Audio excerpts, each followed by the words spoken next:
plastic, papel, at lata. Plastic, papel, lata, at iba pang basura. Saan ba napupunta? Sino ang mamroblema?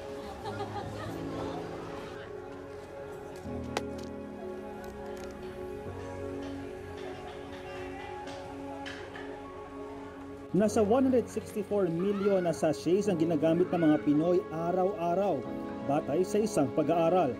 At marami rito napupunta lang sa kalsada, sa ilog, sa dagat at kung saan-saan pa.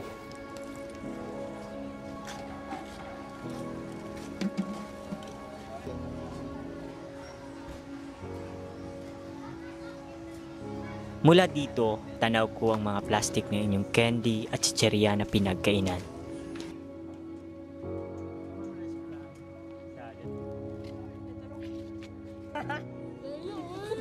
Isang sinyalis ng kabiguan at kawalang pakialam sa kalikasan. Bakit kayo ganyan?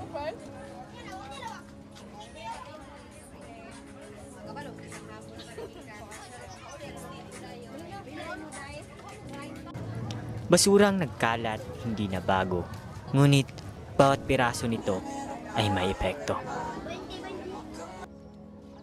Paglipas ng panahon, ito'y magdudulot ng polusyon sa hangin, pumipinsala sa mga imbakan ng tubig at magdudulot ng panganib sa kalusugan ng tao at kalikasan. Kaya, bakit kayo ganyan?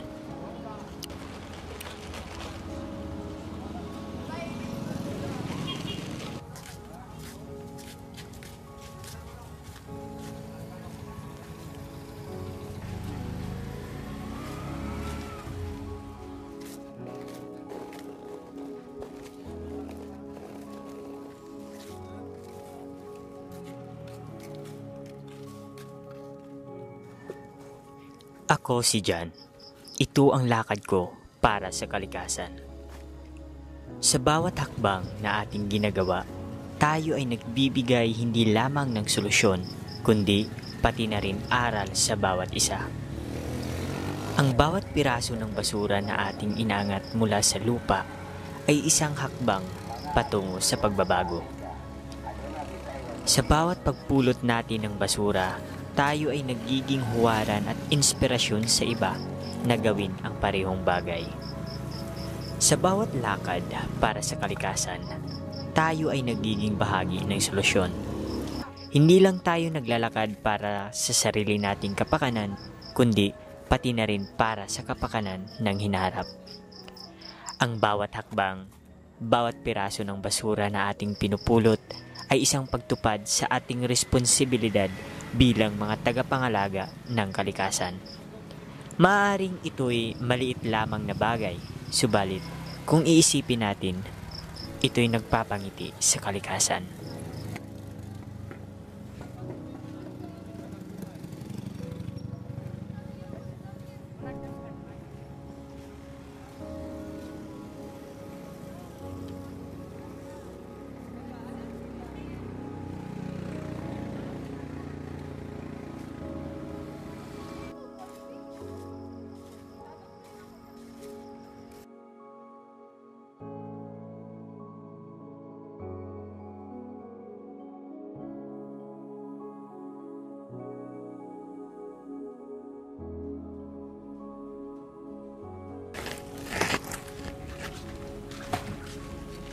Sa simpleng hakbang ng bawat isa, maaaring malikha ang pagbabago. Sa wastong pagtatapon, pag-asa'y mabubuo. Ito'y hamon sa lahat. Ikaw, makikiisa ka ba? Makikiisa ka ba sa pangangalaga sa ating nag-iisang tahanan o hahayaan mo na lang na maglaho ang ganda nito at yaman?